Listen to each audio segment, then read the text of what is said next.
നമുക്ക് സ്റ്റാർട്ട് ചെയ്യാം. എന്താണ് ഇന്നത്തെ സബ്ജക്റ്റ്? ഇന്നത്തെ സബ്ജക്റ്റ് വളരെ വളരെ സ്പെഷ്യൽ സബ്ജക്റ്റാണ്. നിങ്ങൾ എല്ലാവരും വളരെ ശ്രദ്ധയോടെ കേട്ടിരിക്കുക. ഇന്ന് നമ്മുടെ സബ്ജക്റ്റ് എന്ന് പറയുന്നത് എന്തുകൊണ്ടാണ് ഇന്നത്തെ കാലത്ത് ആളുകൾ ചെറുപ്പത്തിലെ ക്ഷീണം, രോഗം, മാനസിക സമ്മർദ്ദം അനുഭവിക്കുന്നത്? ഇത് പ്രായം കൊണ്ടാണോ? അല്ല. നമ്മൾ ശ്രദ്ധിക്കേണ്ട കാര്യമാണ്. പ്രായമാണോ അതിന്റെ പ്രശ്നം? പ്രായം അല്ല എന്നുള്ളത് ചെറുപ്പക്കാർക്ക് വരുന്നതിൽ നിന്ന് നമുക്ക് മനസ്സിലാക്കാൻ സാധിക്കും. പ്രായമല്ല അതിന്റെ കാരണം. ഇപ്പൊ വളരെ ചെറുപ്പം 30 വയസ്സ് കഴിഞ്ഞവർക്കും ഈ പറഞ്ഞ പ്രശ്നങ്ങളിലേക്ക് വരുന്നു. അത് എന്താണെന്നാണ് നമ്മൾ ശ്രദ്ധിക്കാൻ പോകുന്നത്. അപ്പൊ അതിനുള്ള കാരണങ്ങളാണ് നമ്മൾ കണ്ടെത്താൻ ശ്രമിക്കുന്നത്. കണ്ടെത്തി കഴിഞ്ഞതാണ് നമ്മൾക്ക് നിങ്ങളിലേക്ക് ഞാൻ എത്തിക്കുക എന്നുള്ളതാണ് എൻ്റെ ഇത്. എന്തുകൊണ്ട് ഈ കാലഘട്ടത്തിൽ ചെറുപ്പക്കാർക്ക് ക്യാൻസർ വരുന്നു, ഹാർട്ട് അറ്റാക്ക് വരുന്നു, ഇതുപോലുള്ള പല പ്രശ്നങ്ങളും 30 വയസ്സ്, ജസ്റ്റ് ഒന്ന് 30 വയസ്സ് കഴിഞ്ഞവർക്ക് സംഭവിക്കുന്നു. അപ്പൊ അതിന്റെ കാരണങ്ങൾ എന്താണെന്ന് നമുക്ക് നോക്കാം. അതിന്റെ പ്രധാന കാരണം ടോക്സിൻ അല്ലെങ്കിൽ വിഷാംശമാണ്. വിഷാംശം എന്ന് പറയുമ്പോൾ നമ്മൾ വിചാരിക്കുക എവിടുന്നാണ് വിഷാംശം വരുന്നത്. അത് നമുക്ക് നോക്കാം. എവിടെ നിന്നൊക്കെയാണ് നമ്മൾക്ക് ടോക്സിൻ അല്ലെങ്കിൽ വിഷാംശങ്ങൾ എത്തുന്നത് നോക്കാം. ടോക്സിൻ എന്നത് എന്താണ്? അത് എവിടെ നിന്നാണ് വരുന്നത്? അത് നമ്മുടെ ശരീരത്തെ എങ്ങനെ ബാധിക്കുന്നു, എങ്ങനെ ഒഴിവാക്കാം? ഇത്തരം കാര്യങ്ങളാണ് ഇന്ന് നമ്മൾ ഡിസ്കസ് ചെയ്യാൻ പോകുന്നത്. അപ്പൊ നമുക്ക് നോക്കാം ടോക്സിൻ എന്താണ്. ടോക്സിൻ എന്നത് നമ്മുടെ ശരീരത്തിന്റെ സാധാരണ പ്രവർത്തനത്തെ തടസ്സപ്പെടുത്തുന്ന ഒരു വിഷാംശമാണ്. അത് എങ്ങനെ നമ്മളിലേക്ക് എത്തുന്നു എന്നുള്ളത് നമ്മൾ മനസ്സിലാക്കിയിരിക്കേണ്ടത് വളരെ അത്യാവശ്യമാണ്.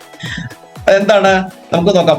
ഇത് പുറത്തു നിന്നും വരാം, അല്ലെങ്കിൽ നമ്മുടെ ശരീരത്തിൽ തന്നെ ഉണ്ടാകാം. അത് നമ്മൾക്ക് ആദ്യമായിട്ടായിരിക്കും കേൾക്കുന്നത്. പുറത്തുനിന്ന് വരുന്ന വിഷാംശമുണ്ട്, അതുപോലെ അതല്ലെങ്കിൽ നമ്മുടെ ശരീരത്തിൽ തന്നെ അത് ഉൽപ്പാദിപ്പിക്കുന്നുണ്ട്. കുറച്ചൊക്കെ നിങ്ങൾക്ക് മനസ്സിലായി കാണുന്നുണ്ടാവും. നമ്മൾ ബ്രീത്തിങ് കറക്റ്റായിട്ട് ചെയ്തില്ലെങ്കിൽ നമ്മളുടെ വികാരങ്ങൾ, നമ്മുടെ മനസ്സിലുണ്ടാകുന്ന ഓരോ എമോഷൻസ് അനുസരിച്ച് നമ്മുടെ ശരീരത്തിൽ ഓരോ കെമിക്കൽസ് ഉണ്ടാവും. സന്തോഷമുള്ളപ്പോൾ നല്ല കെമിക്കൽസ് ഉണ്ടാവും, അത് നല്ലതാണ്. അതേസമയം നമുക്ക് ദേഷ്യം വരുമ്പോൾ, അങ്ങനെയൊക്കെ ഉള്ള സമയത്ത് ദുഃഖം വരിക, ഇതിനെല്ലാം ഉണ്ടാകുമ്പോൾ ഉണ്ടാകുന്ന കെമിക്കൽസിനെയാണ് വിഷാംശം എന്ന് പറയുന്നത്, വിഷം എന്ന് പറയുന്നത്. അത് നമ്മുടെ ശരീരത്തിൽ തന്നെ ഉൽപ്പാദിപ്പിക്കുന്നതാണ്. ടോക്സിൻ കൂടുമ്പോൾ ആരോഗ്യം കുറയും. അതേസമയം ടോക്സിൻ കുറച്ചു കഴിഞ്ഞാൽ ഊർജം കൂടും എന്ന് കണ്ടെത്തിയിട്ടുണ്ട്. അപ്പൊ ടോക്സിൻ ഒഴിവാക്കുക എന്നുള്ളതാണ് നമ്മൾ ചെയ്യേണ്ട കാര്യം. അത് എന്തൊക്കെയാണെന്ന് മനസ്സിലാക്കി കഴിഞ്ഞാൽ മാത്രമേ നമുക്കത് ഒഴിവാക്കാൻ സാധിക്കുകയുള്ളൂ. നമുക്ക് നോക്കാം. പരിസ്ഥിതി ടോക്സിനുകൾ, പുറമേ നിന്നുള്ള ടോക്സിൻ എന്തൊക്കെയാണെന്ന് ആദ്യം നോക്കാം. മലിനമായ വായു, കീടനാശിനി, പ്ലാസ്റ്റിക്, മാലിന്യജലം, ഇത്രയും കാര്യങ്ങളാണ് നമ്മളുടെ ശരീരത്തിന് ഉള്ളിലോട്ട് പുറമേ നിന്ന് കടക്കുന്ന വിഷാംശങ്ങൾ എന്ന് പറയുന്നത്. അതിന്റെ ഫലം എന്താണ്? നമ്മളുടെ വായു മോശമാണെങ്കിൽ നമ്മുടെ ശ്വാസകോശ പ്രശ്നങ്ങളിലേക്ക് എത്തുന്നു.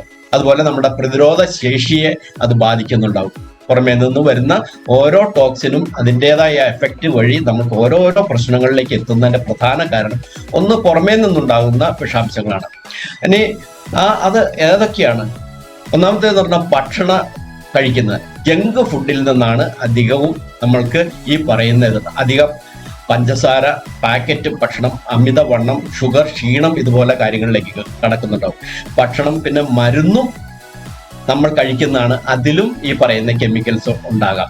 അപ്പോൾ അത് എന്തുകൊണ്ട് എന്ന് വെച്ച് കഴിഞ്ഞാൽ നമ്മൾ ഈ ജങ്ക് ഫുഡ് എന്ന് പറയുന്നത് എന്താണ്? ജങ്ക് ഫുഡ് എന്ന് പറഞ്ഞാൽ നമ്മൾ പുറമേ നിന്ന് കഴിക്കുന്നത്, നമ്മൾ പുറമേ നിന്ന് പാക്കറ്റ് ഭക്ഷണം വാങ്ങിക്കുന്ന എല്ലാം ഫുഡ് എന്ന് പറയാൻ പറ്റില്ല. കാരണം അതൊക്കെ ഒരു പ്രൊഡക്റ്റാണ്. അത് പ്രോസസ് ചെയ്ത ഫുഡാണ്. അതുപോലെ തന്നെ ബേക്കറിയിൽ ഉണ്ടാക്കിയിരിക്കുന്നത് എത്ര ദിവസം നമ്മൾ ഈ ഫ്രൈ ചെയ്ത പ്രൊഡക്റ്റ് ഒക്കെ എത്ര ദിവസം വേണമെങ്കിലും സൂക്ഷിച്ചു വെക്കാൻ സാധിക്കും. അപ്പൊ അതൊന്നും അല്ല ശരിയായ നാച്ചുറൽ ആയിട്ട് ഫുഡ്. അതിൽ നിന്ന് വളരെ വ്യത്യസ്തമാണ്. അതിനകത്താണ് നാച്ചുറലായിട്ട് നമ്മൾ വീട്ടിലുണ്ടാകുന്ന ഭക്ഷണത്തിലാണ് വൈറ്റമിൻസും മിനറൽസും വളരെയധികം നമ്മളുടെ ആരോഗ്യത്തിനെ ബാധിക്കുന്നത്. അതിനെക്കുറിച്ച് നമ്മൾ അധികം ശ്രദ്ധിക്കാത്ത ഒരു കാര്യമാണ്. വൈറ്റമിൻസും മിനറൽസും നമ്മളുടെ ശരീരത്തിന് വളരെ അത്യാവശ്യമാണ്. അപ്പോൾ നമ്മൾ മനസ്സിലാക്കേണ്ട ബേക്കറി ഫുഡ് എന്താണ്? ബേക്കറി ഫുഡിൽ എന്ന് പറഞ്ഞാൽ ഇത് ഏതൊക്കെ സാധനങ്ങളാണ് ബേസിക് കണ്ടന്റ് എന്ന് മനസ്സിലാക്കണം. ഒന്നാമത്തെ കാര്യം മൈദ എന്ന് പറഞ്ഞാൽ സ്റ്റാർച്ച് ആണ്, ഗ്ലൂക്കോസ് ആണ്. അതാണ് നമ്മുടെ ശരീരത്തിൽ ഗ്ലൂക്കോസിന്റെ അളവ് കൂടുന്നത്. പിന്നെ ഉള്ളത് വനസ്പതിയാണ്, ഫാറ്റ് എന്ന് പറയും. അത് അധികവും സാച്ചുറേറ്റഡ് ഫാറ്റ് ആയിരിക്കും. അതെന്ന് പറഞ്ഞാൽ പൂരിത കൊഴുപ്പായിരിക്കും. പൂരിത കൊഴുപ്പ് നമ്മളെ വളരെയധികം ദൂഷ്യം ചെയ്യുന്ന ഒരു ഫാറ്റാണ്. അധികവും നമ്മൾ ഈ കിട്ടുന്ന ഫ്രൈഡ് ചെയ്ത് കിട്ടുന്ന എല്ലാം പൂരിത കൊഴുപ്പാണ്. നമ്മുടെ ശരീരത്തിന് ആവശ്യമുള്ളത് അപൂരിത കൊഴുപ്പ്, അൺസാച്ചുറേറ്റഡ് ഫാറ്റ് എന്ന് പറയും. ഈ അൺസാച്ചുറേറ്റഡ് ഫാറ്റാണ് LDL HDL ആയിട്ട് കൺവേർട്ട് ചെയ്യാൻ സാധിക്കുന്നത്. അതേസമയം നിങ്ങൾ പൂരിത കൊഴുപ്പാണ് കഴിക്കുന്നെങ്കിൽ അത് LDL കൂട്ടും. LDL ആണത്.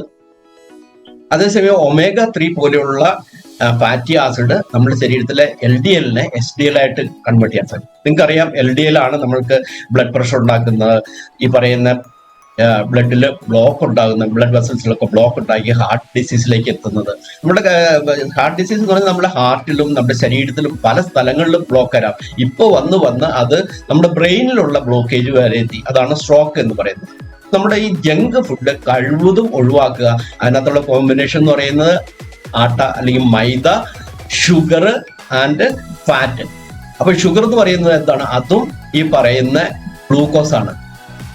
നമ്മൾ വിചാരിക്കും, പണ്ട് എൻ്റെ ചെറുപ്പത്തിൽ ഞാൻ ഓർക്കുന്നുണ്ട്, ബ്രെഡിനകത്ത് ഷുഗർ ചേർത്താണ് ബ്രെഡ് കിട്ടിയിരുന്നത്. അതിനുശേഷമാണ് മോഡേൺ ബ്രെഡ് എന്ന് പറഞ്ഞ ഒരു ബ്രെഡ് വന്നപ്പോഴാണ് ഈ ഷുഗറിന് പകരം സാൾട്ടഡ് ബ്രെഡ് കിട്ടാൻ തുടങ്ങി.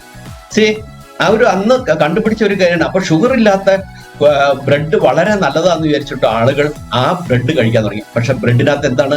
മൈദ എന്ന് പറയുന്നതും ഷുഗറാണ്.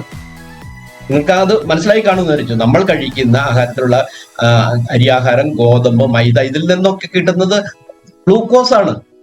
അപ്പൊ അതിനകത്ത് ഷുഗർ ഇല്ലാന്ന് കരുതി അത് സ്റ്റാർച്ച് അല്ലാതെ മാറുന്നില്ല.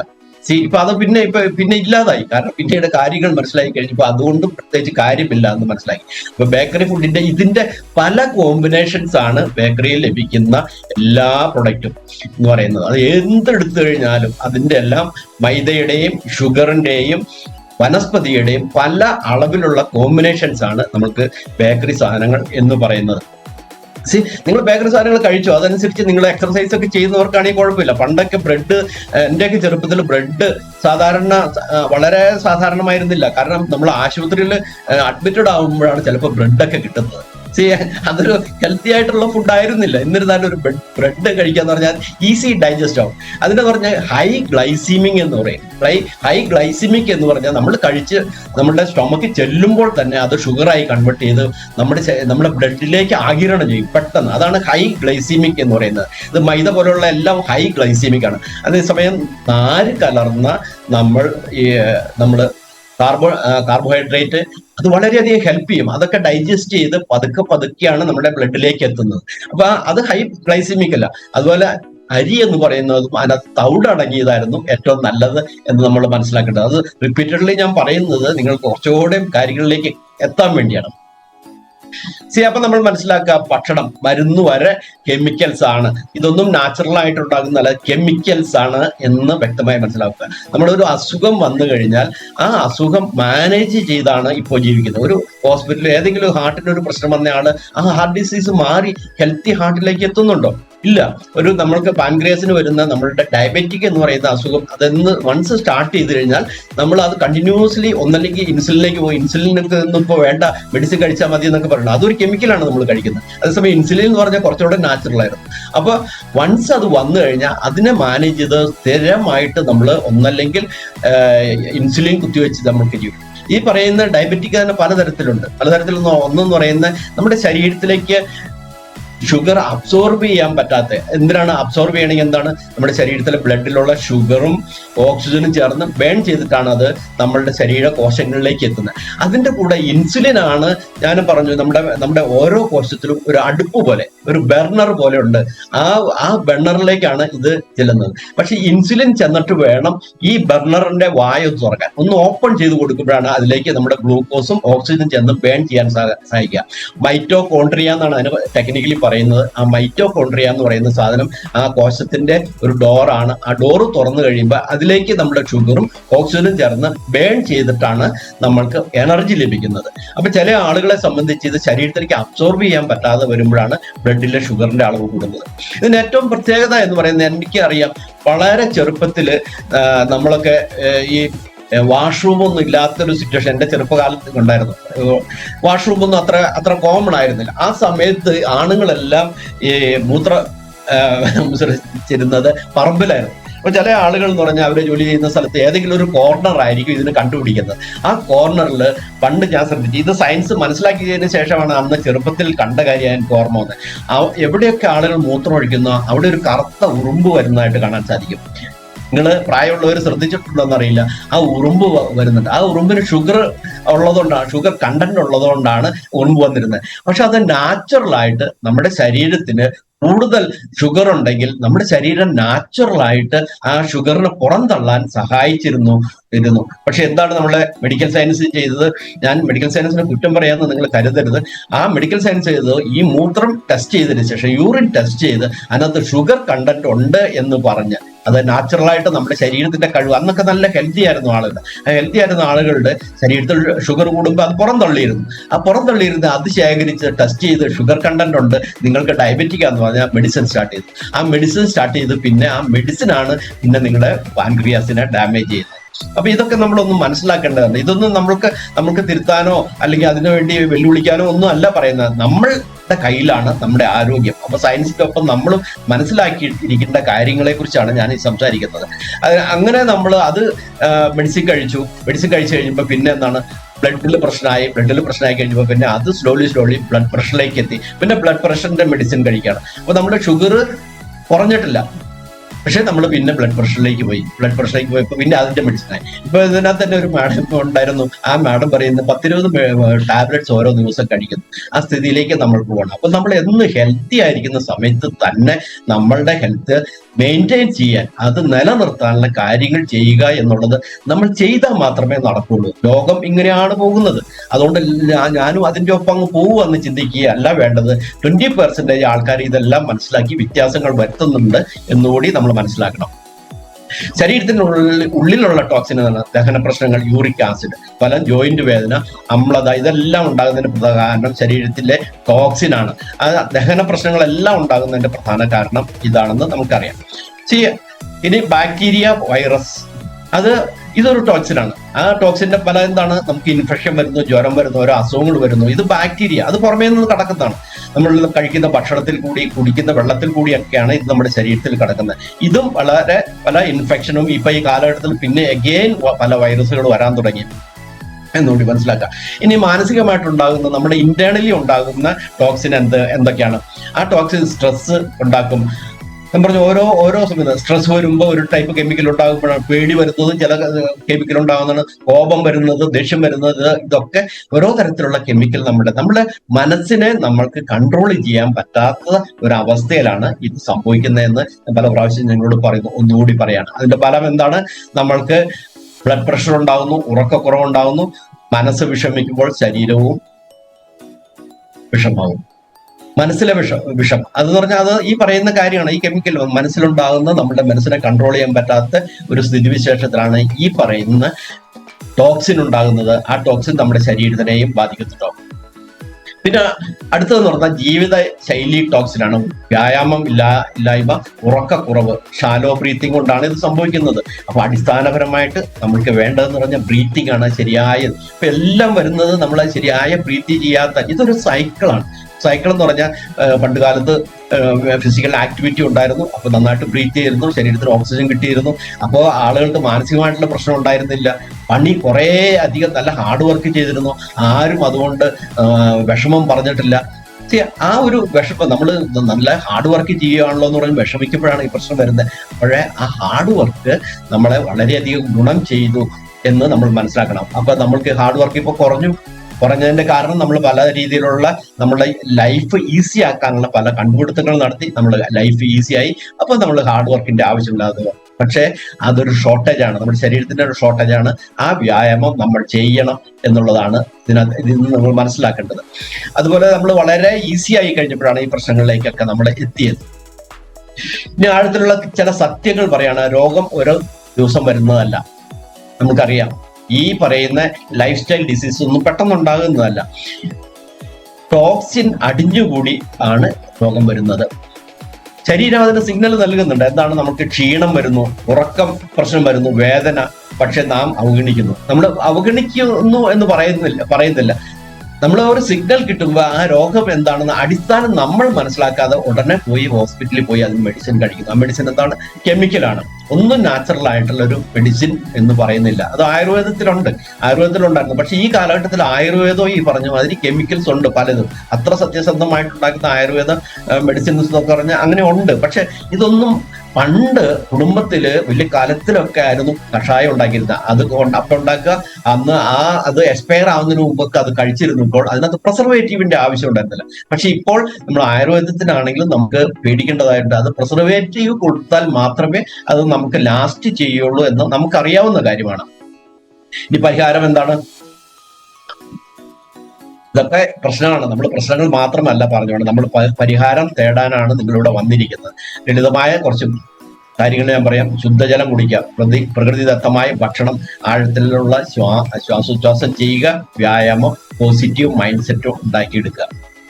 അപ്പൊ ഇന്ന് കുറച്ച് ചലഞ്ചൊക്കെ തരുന്നുണ്ട്. വെള്ളം കുടിക്കുന്നതിനെ കുറിച്ചുള്ള കാര്യങ്ങളാണ് നമ്മളുടെ നല്ല രീതിയിൽ എങ്ങനെ നമ്മുടെ ശരീരത്തിന് ഓക്സിജൻ ഒന്നാമത്, രണ്ടാമത്തെ വെള്ളമാണ്, ബാക്കി പിന്നെ ഭക്ഷണമൊക്കെ പിന്നീടാണ് വരുന്നത്.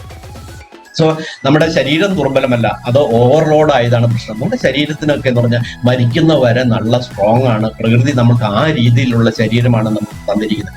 പണ്ട് ഇപ്പോൾ ഉള്ള മുത്തച്ഛന്മാരൊക്കെ എന്തുകൊണ്ട് 90 വയസ്സും 100 വയസ്സൊക്കെ ക്രോസ് ചെയ്യുന്നു? അവർ അന്ന് കഴിച്ച ഭക്ഷണം, അന്ന് അവർ ജോലി ചെയ്തതിന്റെ കാരണം കൊണ്ടാണ് അവർ വളരെ സ്ട്രോങ് ആയിട്ടിരുന്നത്. അന്നൊക്കെ എനിക്കറിയാം, നമ്മുടെ നാട്ടിലൊക്കെ ഇപ്പൊ ചക്ക എന്ന് പറഞ്ഞാൽ വളരെ ചീപ്പായിട്ടുള്ള ഫുഡായിരുന്നു. ഇപ്പൊ അത് വളരെ കോസ്റ്റ്ലി ആയിട്ടുള്ള ഫുഡായി. കാരണം ഇപ്പോഴാണ് അത് കണ്ടുപിടിച്ച ചക്കയിലുള്ള ഗുണങ്ങളെല്ലാം. പക്ഷെ ഞങ്ങള് പറയാറുണ്ട്, അത് ഇപ്പൊ കണ്ടുപിടിച്ചതാണ്. നമ്മൾ കുട്ടികൾക്ക് ഹോർലിക്സ് വാങ്ങി കൊടുക്കുക. ആ ഹോർലിക്സിന്റെ ബേസ് എന്ന് പറയുന്ന ചക്കയാണ്. ചക്ക പൊടിച്ചതാണ് അതിന്റെ ബേസ്. പക്ഷെ അതെല്ലാം പ്രോസസ് ചെയ്താണ്. അതേസമയം നമ്മൾ ഫ്രഷ് ആയിട്ടുള്ള ചക്ക, പച്ച ചക്കയോ അല്ലെങ്കിൽ അതിനൊന്നും കളയാതെ കുരുവോ അതിനകത്തുള്ള ഒരു നാര് പോലുള്ള ചൗടി എന്നാണ് ഞങ്ങൾ പറയുന്നത്, അതും ഇതെല്ലാം കൂടെ കൂടി അതിലുള്ള റിച്ച്നെസ് എന്ന് പറഞ്ഞ ഒരു സാധനം നമുക്ക് വേറെ ഒന്നിനും കിട്ടില്ല. കാരണം ഈ പ്ലാവ് അല്ലെങ്കിൽ ഈ ചക്ക മരം എന്ന് പറയുന്ന അതിന്റെ വേര് വളരെ ഡീപ്പായിട്ട് പോകുന്നതാണ്. അതുകൊണ്ട് തന്നെ അതിനകത്ത് മിനറൽസും ഉണ്ട്, വളരെയധികം വൈറ്റമിൻസും അതിനകത്ത് അടങ്ങിയിട്ടുണ്ട്. അതുപോലെ ഫൈബറും ഉണ്ട്. വളരെ ഹെൽത്തി ആണെന്ന് ഇപ്പൊ കണ്ടുപിടിച്ചു. സ്റ്റാർ ഹോട്ടലിലൊക്കെ ഇപ്പൊ അത് സെർവ് ചെയ്യാൻ തുടങ്ങി. അതുപോലെ കപ്പ എന്ന് പറയുന്നത്, അതായത് കൊള്ളി എന്നൊക്കെ ചിലടത്ത് പറയും, അതിനകത്ത് കാർബോഹൈഡ്രേറ്റ് ആണ് കൂടുതൽ, പക്ഷെ അതിനകത്ത് നാരുണ്ടായിരുന്നു. ഈ നാരാണ് നമ്മുടെ ചെറുകുടലും വൻകുടലും ഒക്കെ ക്ലീൻ ചെയ്യാൻ സഹായിക്കുന്നത്. ഇപ്പൊ പല ആളുകളുടെയും ആമാശയം മുതൽ എല്ലാ ഇതിലേക്കും ചെന്ന് കഴിഞ്ഞാൽ വൻകുടലാണെങ്കിൽ ചെറുകുടലാണെങ്കിലും അവിടെ നിന്നൊക്കെയാണ് നമ്മുടെ ന്യൂട്രിയൻസ് അബ്സോർവ് ചെയ്യുന്നത്. പലരുടെ ശരീരത്തിന്റെ ഈ കെമിക്കൽസ് കഴിച്ച ഈ പറയുന്ന പോർഷന്റെ ഭിത്തിയെല്ലാം, ആമാശയത്തിന്റെയും ചെറുകുടലിന്റെയും വൻകുടലിന്റെയും ഭിത്തിയെല്ലാം ബ്ലോക്ക് ആയിരിക്കുക. പലരുടെയും ന്യൂട്രിയൻസ് അബ്സോർവ് ചെയ്യുന്നില്ല എന്നുള്ളത് കൂടി ഒരു കഴിക്കുക, പുറത്തേക്ക് പോകുക. അതാണ് ടോക്സിൻ നീക്കിയാൽ തന്നെ നമുക്ക് ആരോഗ്യവും സന്തോഷവും തിരിച്ചു വരും. ഇന്ന് തന്നെ തുടങ്ങുക. നമ്മളൊരു ചലഞ്ചായിട്ട് ഇന്ന് മുതൽ സ്റ്റാർട്ട് ചെയ്യാണ് ഇത്. അതിനുള്ള കാര്യങ്ങൾ നമ്മൾ പറഞ്ഞു. അപ്പോൾ ഈ ചലഞ്ച് എന്താണെന്ന് ഞാൻ പറഞ്ഞാൽ, അതിനകത്തുള്ള ആ ചലഞ്ചിലേക്ക് നമുക്ക് പോകാം. എന്താണ്? നമ്മൾ ആദ്യമേ ഓക്സിജൻ നിങ്ങൾക്ക് ഇപ്പൊ ബ്രീത്തിങ് എക്സർസൈസ് ചെയ്യുന്നു. നിങ്ങൾ വ്യായാമം കൂടി ചെയ്യണം, ഫിസിക്കൽ എക്സർസൈസ് ചെയ്യണം, ജോയിൻസിന്റെ എക്സർസൈസ്. നമ്മളിപ്പോൾ അപ്പർ ബോഡിക്ക് മാത്രമാണ് ഒരു ചെറിയ ഫിസിക്കൽ ആക്ടിവിറ്റി കൊടുക്കുന്നുള്ളൂ. പിന്നെ റെസ്പിറേറ്ററി സിസ്റ്റത്തിനാണ് നമ്മൾ കൊടുക്കുന്നത്. കുറച്ചൊക്കെ ഒന്ന് മൂവ് ചെയ്യാൻ, നമ്മൾക്ക് നിന്ന് ചെയ്യാൻ പറ്റുന്ന അല്ലെങ്കിൽ ഇരുന്ന് ചെയ്യാൻ പറ്റുന്ന എക്സർസൈസുകളൊക്കെ ഇപ്പോൾ ഉണ്ട്. അതുപോലെ തന്നെ ചെറുപ്പക്കാർ ജോലി ചെയ്യുന്ന ആളുകൾക്ക് സമയമില്ല എന്ന് പറയുന്ന ആളുകൾക്ക് വേണ്ടി നമ്മൾക്ക് ഈ സ്നാക്സ് കഴിക്കുന്ന അല്ലെ സ്നാക്കിംഗ് എക്സർസൈസ് എന്ന് പറഞ്ഞ പ്രോഗ്രാം വരെ നമുക്കുണ്ട്. ആ സ്നാക്കിംഗ് എന്ന് പറഞ്ഞാൽ അവർ ജോലി ചെയ്യുന്ന സമയത്ത് ഇരുന്നു കൊണ്ട് നമ്മുടെ കാഫ് മസിൽസിന് ചെയ്യാവുന്ന എക്സർസൈസുകൾ, അതുപോലുള്ള എക്സർസൈസ് ഒക്കെ നമ്മൾ ചെറുപ്പക്കാർക്ക് പറഞ്ഞു കൊടുക്കും. അവർ ഓഫീസിൽ ഇരുന്ന് ചെയ്യാം. ഇപ്പൊ എന്ന് പറഞ്ഞാൽ കോർപ്പറേറ്റ് സെക്ടറിലൊക്കെ അവർ ഈ പ്രോഗ്രാംസ് ആളുകളെ കൊണ്ടുവന്ന് അത് പഠിപ്പിച്ച് അവർ ചെയ്യുന്നുണ്ട്. കമ്പ്യൂട്ടറിന്റെ മുമ്പിലിരുന്നാണ് വർക്ക് ചെയ്യുന്നത്. കണ്ണിനുള്ള എക്സർസൈസ്, കഴുത്തിനുള്ള എക്സർസൈസ്, അവരുടെ കാലിന്റെ മസിൽ, നമ്മുടെ അരയ്ക്ക് കീഴോട്ടുള്ള മസിൽസ്. ഇപ്പൊ നമ്മുടെ കാഫ് മസിൽസ് എന്ന് പറഞ്ഞാൽ നമ്മൾ എന്താ പറയുന്നത്, കാഫ് മസിൽസ് പറഞ്ഞാൽ തുടയ്ക്ക് താഴെയുള്ള മസിലാണ്. അത് സെക്കൻഡ് ഹാർട്ടാണ്. ഹാർട്ടിനെ പോലെ തന്നെ വർക്ക് ചെയ്യുന്ന ആ മസിലും ആക്ടിവേറ്റ് ചെയ്യുന്ന എക്സർസൈസ് നമ്മൾ ചെയ്യണം. അപ്പൊ രാവിലെയുള്ള എക്സർസൈസ് പ്രോഗ്രാമിൽ പങ്കെടുക്കുന്നത് നമ്മുടെ ബാലൻസിങ് ശരിയാക്കാൻ സഹായിക്കും. നിങ്ങളിപ്പോൾ പ്രായമുള്ളവരാണ്, അതൊന്നും ചെയ്യാൻ പറ്റില്ല എന്നുകൊണ്ട് ഒരു ഉറച്ച കസേര എടുത്തു പോയിട്ട് അപ്പർ ബോഡി എക്സർസൈസ് ചെയ്യുന്ന സമയത്ത് നിങ്ങൾക്ക് ചെയ്യാം. കുറച്ചൊക്കെ നിൽക്കാൻ പറ്റുന്നവരാണെങ്കിൽ അത് ചെയ്യുക. അതൊരു ചലഞ്ചായിട്ട് ഏറ്റെടുത്ത് നിങ്ങൾ അരകാലിനുള്ള എക്സർസൈസ് പ്രോഗ്രാമിൽ ചെറുതായിട്ട് ചെയ്താൽ മതി. എല്ലാ ദിവസവും ചെറുതായിട്ട് ചെയ്താൽ മതി. അവർ കാണിക്കുന്ന എല്ലാം ചെയ്യേണ്ട. ഒരു എക്സർസൈസ് അവർ 20 പ്രാവശ്യം ചെയ്യുമ്പോൾ നിങ്ങൾ 5 പ്രാവശ്യം ചെയ്താൽ മതി. സ്ഥിരമായിട്ട് ചെയ്യുക എന്നുള്ളതാണ് ഒരു ചെറിയ മൂവ്മെന്റ്. ഈ മൂവ്മെന്റ് പോലും നിങ്ങളൊരു ദിവസവും ചെയ്യുന്ന ഒരു ഹാബിറ്റിലേക്ക് നമ്മൾ എത്തണം. അതാണ് ഒന്നാമത്തെ ചലഞ്ച് എന്ന് പറയുന്നത്. രണ്ടാമത്തെ ചലഞ്ച് എന്ന് പറയുന്ന നമ്മുടെ വെള്ളം കുടിക്കുന്ന 3 ലിറ്റർ ഒരു ദിവസം കിട്ടും. എത്ര പേര് ഇതിനകത്ത് എത്ര പേരുണ്ട് നിങ്ങൾക്ക് പറയാൻ സാധിക്കുമോ? ഞാൻ ഞാൻ രാവിലെ എഴുന്നേൽക്കുമ്പോൾ 1 ലിറ്റർ വെള്ളം കുടിക്കുന്നവരെ എത്ര പേരുണ്ട്? നിങ്ങൾ ഇനി അൺമ്യൂട്ട് ചെയ്തോളൂ. എന്റെ സെഷൻ ഇത് കഴിഞ്ഞെങ്കിലും നമുക്ക് നേരിട്ട് സംസാരിച്ചുകൊണ്ട് പറയാം. രാവിലെ ഏറ്റവും നല്ല വെള്ളം എന്ന് പറയുന്നത് 1 ലിറ്റർ വെള്ളം, വാം വാട്ടർ ഒന്ന് ചെറുതായിട്ട് ചൂടാക്കി അതിനകത്ത് ടെർമറിക്, മഞ്ഞളിന്റെ ഒരു പിഞ്ച്, ഒരു ചെറിയൊരു ടീസ്പൂണിന്റെ ഒരു അറ്റത്ത് വരുന്ന ഒരു ചെറിയ ക്വാണ്ടിറ്റി മഞ്ഞൾപ്പൊടി ഇടുക. ഒരു ചെറുനാരങ്ങ വലുതാണെങ്കിൽ ഹാഫ് മതി, ചെറുതാണെങ്കിൽ ഒരു ഫുൾ നാരങ്ങ. ഇപ്പോൾ നല്ല കോസ്റ്റ്ലി ആണ്. ഡെയിലി കഴിച്ചു കഴിഞ്ഞാൽ നിങ്ങൾക്ക് മൂത്രത്തിലെ കല്ല് വരെ നിങ്ങൾക്ക് ഒഴിവാക്കാൻ സാധിക്കും. അപ്പൊ അതും പിഴിഞ്ഞൊഴിക്കുക. ഒരു ടർമറിക്ക് കുറച്ചൊഴിക്കുക. 1 ടീസ്പൂൺ ഹണി, തേനും കൂടി മിക്സ് ചെയ്ത് 1 ലിറ്റർ വെള്ളം രാവിലെ എഴുന്നേറ്റ് വരുമ്പോൾ തന്നെ സിപ്പ് ചെയ്ത് ഒരു അരമണിക്കൂർ കൊണ്ട് നിങ്ങൾ കുടിക്കാൻ സാധിച്ചു കഴിഞ്ഞാൽ അതാണ് നിങ്ങൾക്ക് തരുന്ന അടുത്ത ചലഞ്ച് എന്ന് പറയുന്നത്. ബ്രീത്തിങ് എക്സസൈസ് ഒരു ചലഞ്ചാണ്. ഫിസിക്കൽ എക്സസൈസ് ഒരു ചലഞ്ചായിട്ട് നിങ്ങൾ ഏറ്റെടുത്ത് അത് ചെയ്യാൻ ശ്രമിക്കുക. നിങ്ങളെ കൊണ്ട് നിങ്ങളുടെ കുടുംബത്തിന് ആവശ്യമുണ്ട്, സമൂഹത്തിന് ആവശ്യമുണ്ട് എന്നും നമ്മൾ മനസ്സിലാക്കണം. നിങ്ങൾ ഹെൽത്തി ആയിട്ടിരിക്കുക. ഞാൻ പറയുന്ന പല ക്ലാസ്സുകൾ ഞാൻ കേട്ടിട്ടുള്ളതാണ്. അറ്റ്ലീസ്റ്റ് മരിക്കാനെങ്കിലുള്ള ഹെൽത്ത് ഉണ്ടാക്കി എടുക്കുക എന്നുള്ളത്. മരിക്കാനെങ്കിലും അതെന്ന് പറഞ്ഞാൽ നമ്മൾ കിടന്നു പോകാതിരിക്കാനുള്ള കാര്യങ്ങൾ. നിങ്ങൾ ചെറുപ്പക്കാരുടെ ക്ലാസ്സിൽ ഞാനിത് പറയാറില്ല, പക്ഷെ നമ്മൾ മനസ്സിലാക്കേണ്ടത് ആ രീതിയിലേക്ക് നമ്മുടെ ശരീരമൊക്കെ ഒന്ന് മൂവ് ചെയ്ത് വെയിറ്റ് കുറയ്ക്കാം, കാർബോഹൈഡ്രേറ്റ് കുറയ്ക്കുക. ഇനി ഇത് കൂടാതെ എന്ന് പറഞ്ഞാൽ നമുക്ക് ഒത്തിരി ഈ പറയുന്ന നമ്മുടെ ഫുഡിലൊന്നും കിട്ടാത്ത പല കാരണം സപ്ലിമെന്റ്സ് ആയിട്ട് അവൈലബിൾ ആണ്. അത് സപ്ലിമെന്റ്സ് എന്ന് പറഞ്ഞാൽ മാർക്കറ്റിൽ കിട്ടുന്ന പല സപ്ലിമെന്റ്സും കെമിക്കലാണ്. ഫാർമസ്യൂട്ടിക്കൽ കമ്പനീസ് ഉണ്ടാക്കുന്ന പല സപ്ലിമെന്റ്സ് എന്ന് പറയുന്നത് അതും കെമിക്കലാണ്. ഇപ്പോൾ വൈറ്റമിൻസോ മിനറൽസോ എന്നൊക്കെ പറഞ്ഞ് കിട്ടുന്ന ഒന്നും യഥാർത്ഥത്തിലുള്ള നാച്ചുറൽ ആയിട്ട് എക്സ്ട്രാക്ട് ചെയ്യുന്ന വൈറ്റമിൻസും മിനറൽസും അവൈലബിൾ ആണ്. അതും വേണമെങ്കിൽ നിങ്ങൾക്ക് ട്രൈ ചെയ്യാം. നമ്മൾക്ക് ഫുഡിൽ നിന്ന് കിട്ടില്ല. എത്ര പേര് ഒരു 2 കപ്പ് സാലഡോ അല്ലെങ്കിൽ ഫ്രൂട്ട്സോ കഴിക്കുന്ന എത്ര പേരുണ്ട് എന്നൊന്ന് പറഞ്ഞു. ഓക്കെ, അപ്പൊ നമുക്ക് വൈൻഡപ്പ് ചെയ്യാം. Good night.